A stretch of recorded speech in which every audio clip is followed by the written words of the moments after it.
Hi, today I'm going to share how we make our simple wool hats. And these are a very good early project with knitting. You can make them more complex by adding patterns if you wish, or other little features, but they're perfectly suitable if you stick with one color and just work them on up. The one I'll talk about today has some little sheep images on it and some little bumps toward the top just for a little bit of variety. There's a few different structures to any knitting project. The first down here in the maroon is the ribbing. That often is an alternate between the knit stitch and the purl stitch, the purl being just a mirror image of knitting, and it gives a little more spring to it. It's also usually in fewer stitches than the bulk of the project, and that also pulls together the bottom a little bit, keeps the hat on your head in the wind. Then you've got 6 or 7 inches of straight up knitting towards the top, and then you do a reducing phase where you start to pull the point of the hat together, and that can take many forms. These are different patterns we've done with our wool from our sheep. These are natural wool colors here. Here's a little bit of dyed wool. Uh, Again, the sky is the limit. You can make it anything you want for the pattern. It's good to have patterns that repeat fairly frequently. You don't want to carry the same color for 10 or so stitches and then do a brief interlude with another color because it's hard to keep those loops safe all the way through that. But it's possible. But we do try to tend to make the patterns a bit kind of close together and do things like inverted triangles and stuff to keep it together. Okay, here, if you haven't seen it before, is the basic knit. You have the yarn coming out your right hand. You poke in the bottom of a stitch on the left needle, just like this. Poke your way in through the bottom, wrap counterclockwise against around your active needle, then pull that loop off. In through the bottom, wrap around the outside needle, pull the loop off again and again and again and again. These hats tend to have 84 stitches in the round, and so you do quite a few of those as you work the hat up to your 6 or 7 inches. But start in the best part, which is the sheep. These are the wool sheep we've had, which are harlequin sheep. Come in some shades of colors, super friendly sheep. Once a year they get sheared, and here's a big bundle of fleece from that fine sheep, and you're off to the races. You do have to have it spun. You can hand spin or wheel spin it, or in our case, we send it off to a mill to be spun into yarn. The yarn comes in a skein. You can't knit from a skein, you'll get a big bird's nest, so you have to roll that skein wool into a ball to start your project. And that's easy if you have a chair back or a patient friend. You just go round and around and roll it up into a nice ball of yarn. Okay, step number one for the project, and highly sophisticated. You can start with a double granny knot or a slip knot.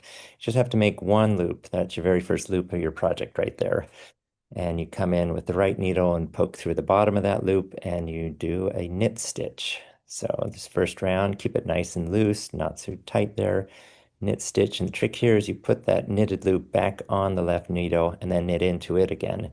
So you're continually putting the knits back to the left, knitting into them, and you're building a little caterpillar of yarn on that left needle, and it's going to loop around all the way around the circle towards the right needle. And that's basically how you form that very first row for any project. Hat, sweater, shawl, carpet, you name it.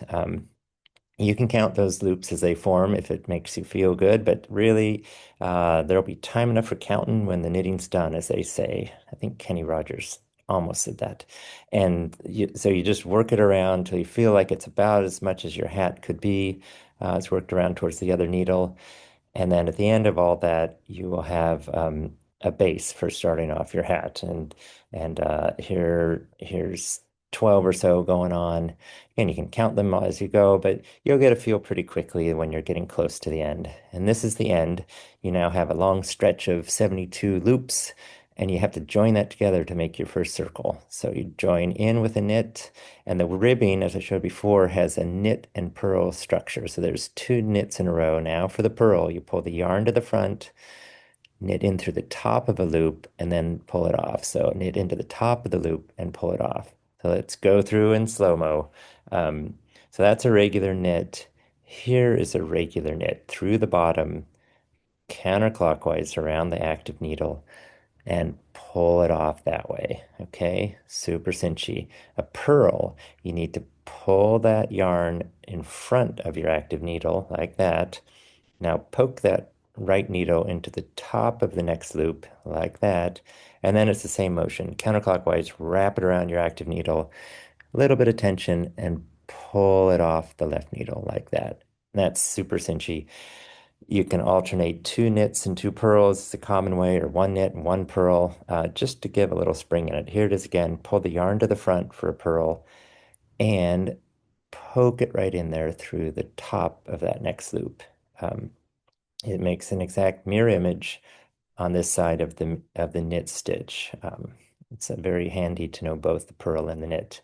But since this is a round project where you're going around and around in the same direction, you can keep knitting straight up the rest of the way. So this is an easy stitch, really quick. This is how you work up the sweater all the way up.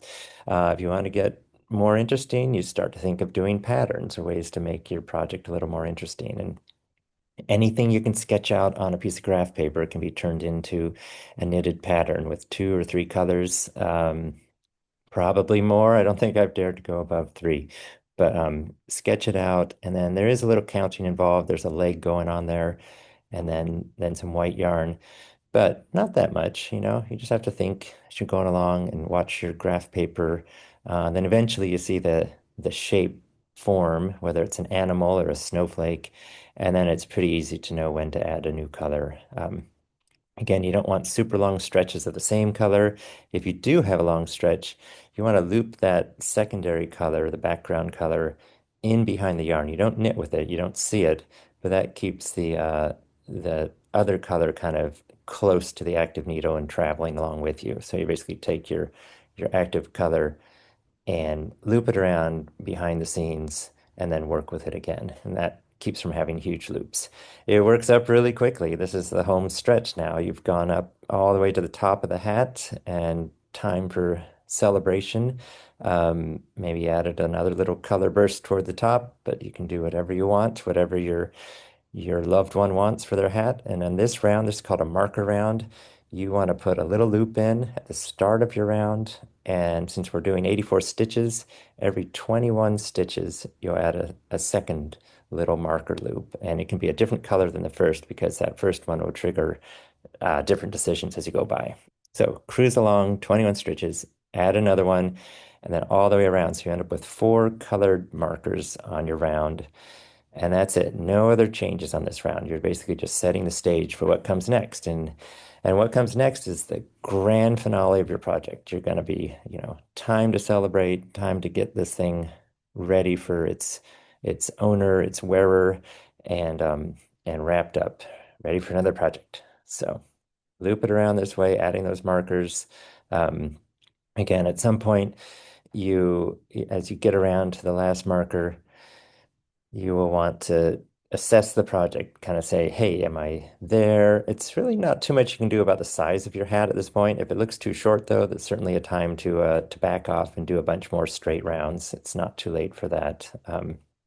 So here we are coming up to our first color marker, and you will get to right up to in this case, a pink marker, and be ready to make your next decision, which is how to finish off this project and get this hat on somebody's head.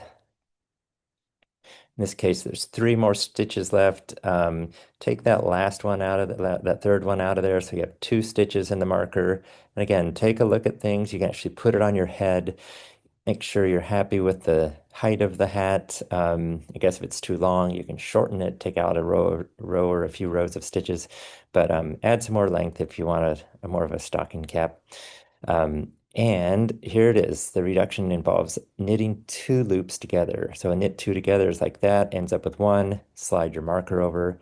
On this round, every single time you get to a marker, knit two stitches together, and by the end of the round, your hat will be reduced by four stitches, from 84 in this case to 80. So again, home stretch, things get easier as you go along.